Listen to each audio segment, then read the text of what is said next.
12th class, good evening, and I am starting electrostatic first unit. आपको मैंने optics भी start करवा रखी है और वो काफ़ी हो भी चुकी है उसमें, और मैं फर्स्ट यूनिट जो है क्योंकि आपकी सिलेबस कुछ चेंज हुआ तो उसमें फर्स्ट यूनिट को इंट्रोड्यूस किया गया। दोनों को पहले ही चलाऊंगा, दोनों यूनिट्स को। इलेक्ट्रोस्टैटिक बेसिकली आप चार्ज के बारे में जानते हैं, व्हाट इज चार्ज। अगर हम चार्ज की बात कर लें तो उसके बाद आप इलेक्ट्रोस्टैटिक को समझ पाएंगे। चार्ज जो है बेसिकली किसी के ऊपर अगर चार्ज है तो वो material show its E and B effects, वो अपने इलेक्ट्रिक और मैग्नेटिक इफेक्ट शो करेगा अगर उसके ऊपर चार्ज है। And charge in this unit you will study charge is at rest, charge rest में रहेगा. In the next unit you will study charge in flow. The unit name is current electricity. Charge flow में रहेगा. तो in electrostatic charge is at rest. And let me tell you, this is the material having proton and electrons equal and neutral. If charge is positive, then protons are greater than electrons, and if it is negative, then electrons are greater than protons. So easy.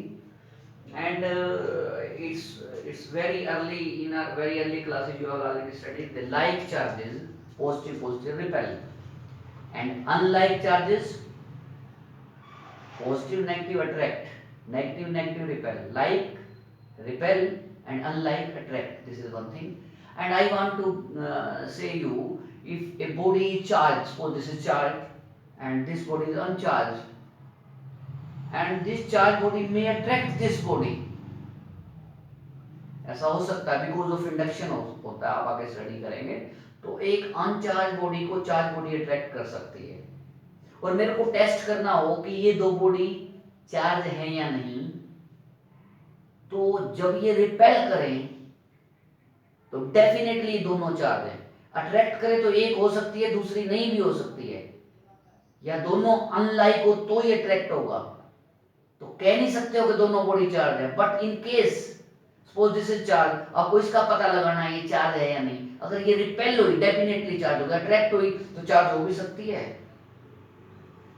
और नहीं भी हो सकती है, तो opposite होगा, attract होगा, और नहीं होगा तो भी अट्रैक्ट हो सकती है। तो इसीलिए रिपल्सन जो है, रिपेल करना, ये ट्रू टेस्टिंग है। टेस्ट जो है ना, उससे टेस्ट हो जाता है कि मटेरियल बेसिकली चार्ज है या नहीं। हमारे पास एक इंस्ट्रूमेंट होता है या एक अपरेटस कह लीजिए, that is GLE, gold leaf electroscope. ये जो इसके लीव्स हैं, जैसे आप ये समझ लीजिए माय फिंगर जस्ट लाइक एक पेज की तरह ले ली, इतना सा टुकड़ा, और दूसरी फिंगर इतना पेज, इतना बिल्कुल जैसे आपका पेज होता है इतना पतला। तो गोल्ड के दो लीफ हैं ऐसे, ये रोड है मेटल की और ये मेटल की डिस्क है।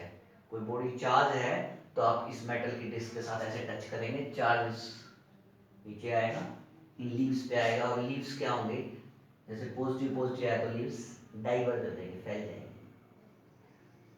और अगर आप फिर से और ज्यादा पॉजिटिव चार्ज डालते हो तो लीव्स और ज्यादा डाइवर्ज हो जाएंगे।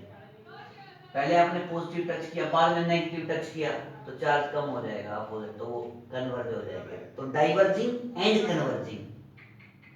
लेट मी, अगर इसके ऊपर पॉजिटिव चार्ज है और ये फैले हुए हैं, और आपने इसके ऊपर अगर कोई अनचार्ज बॉडी टच कर दी, तब भी ये कन्वर्ज कर जाएंगी। अगर ऑलरेडी पहले ही पॉजिटिव था और अनचार्ज आपने टच किया तो ये फिर कन्वर्ज कर जाएंगे, और नेगेटिव किया तो भी कन्वर्ज कर जाएंगे। लेकिन बाहर से आपने इसके ऊपर कोई मटेरियल टच किया जो पॉजिटिव हो, तो फिर ये डाइवर्ज करेंगे। तो किसी मटेरियल को चेक करना हो इसके ऊपर कि वो ऑलरेडी ये डाइवर्जिंग पोजीशन में है, और ये मटेरियल जिसको टच कर रहे हैं ये कन्वर्ज, ये बेसिकली चार्ज है या नहीं, तो डेफिनेटली ये डाइवर्ज करेंगे तभी चार्ज होगा। कन्वर्ज तो ये अनचार्ज बॉडी में भी हो सकता है। This is what I am going to say. And you have three type of material, I am right. इसकी दो पॉइंट्स क्या हैं, तो हम चार्ज की प्रेजेंस निकाल लेते हैं। चार्ज का है या नहीं। दूसरा नेचर ऑफ चार्ज भी फाइंड आउट कर सकते हो कि किस नेचर का चार्ज आपने इसके ऊपर टच किया है। ये बात conductors charge can flow, insulator, I am saying here the talking about charge or electrostatic or electric means I am talking about conductor of charge, conductor of current, not conductor of heat. It means conductors charge can flow, insulator charge flow ही नहीं करता। Insulator की एक variety और होती है dielectrics, you will study what is dielectric. वो एक टाइप के इंसुलेटर होते हैं, but when you place in magnet electric field तो उनमें जो है चार्ज इंड्यूस हो जाएगा और उनकी प्रॉपर्टीज चेंज हो जाएंगी। You will study in this unit dielectric also. First conductor, insulator conduct करें कंडक्ट ना करें, semi conductor, semi means of in between these two under special condition material जो है कंडक्ट करेगा। You will study in the 9th unit semiconductor, the whole unit based on the semiconductor, and that semiconductor and devices means electronics. You will study in 9th unit. Fourth type is superconductor. Above than that, in conductor there is some resistance, रुकावट है।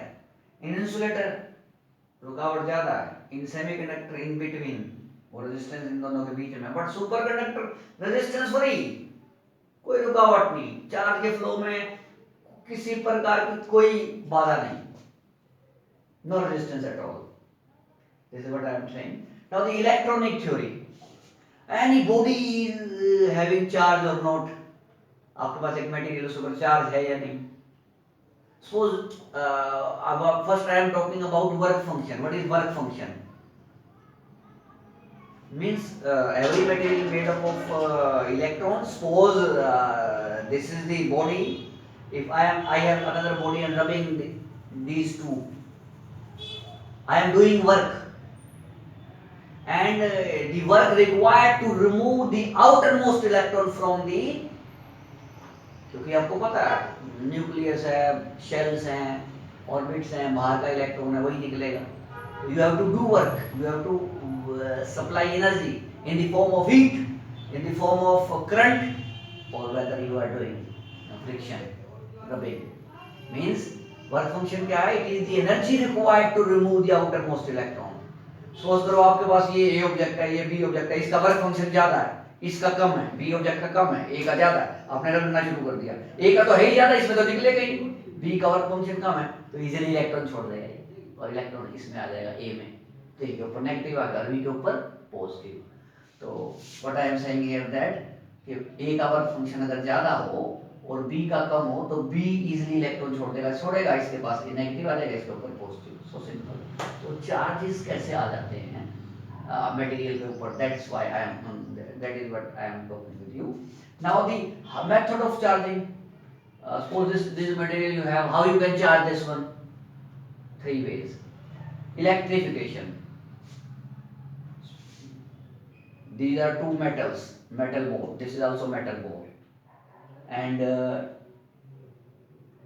electrification, suppose this is charge, you will touch these two with wire, conducting wire, ऐसे touch कर देंगे आप wire से इसके साथ, तो जो चार्ज पॉजिटिव है इसमें भी आ जाएगा।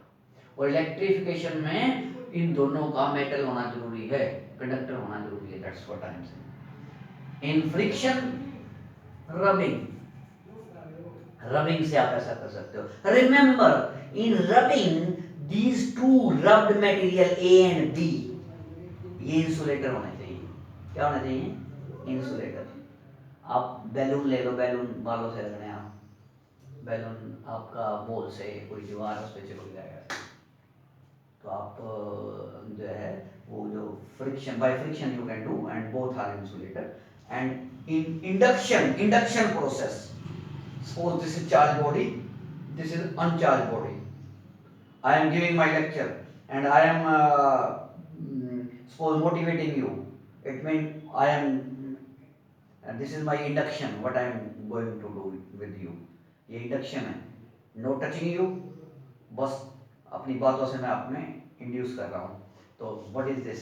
ये चार्ज बॉडी है, this is uncharged body, and आपने कोई टच नहीं किया, आपने कोई रब नहीं किया और इसमें चार्ज आ गया और इस पर पॉजिटिव चार्ज है और इस पर कोई चार्ज नहीं, तो पॉजिटिव इसमें रीअरेंजमेंट होगा, जितने इलेक्ट्रॉन हैं वो सारे इस तरफ आ जाएंगे और प्रोटॉन या न्यूक्लियस जो है वो इस साइड हो जाए, तो जितने इलेक्ट्रॉन सारे इकट्ठे हो जाएंगे। क्यों हो जाएंगे? क्योंकि इस तरफ क्या है, पॉजिटिव चार्ज है, सारे इलेक्ट्रॉन किधर आएंगे, इसकी तरफ आ जाएंगे, रीअरेंजमेंट हो जाएगा। ये दोनों कंडक्टर भी हो सकते हैं और इंसुलेटर भी हो सकता है। तो in case what I am talking in induction, so three processes you have: electrification, friction, induction. Thank you.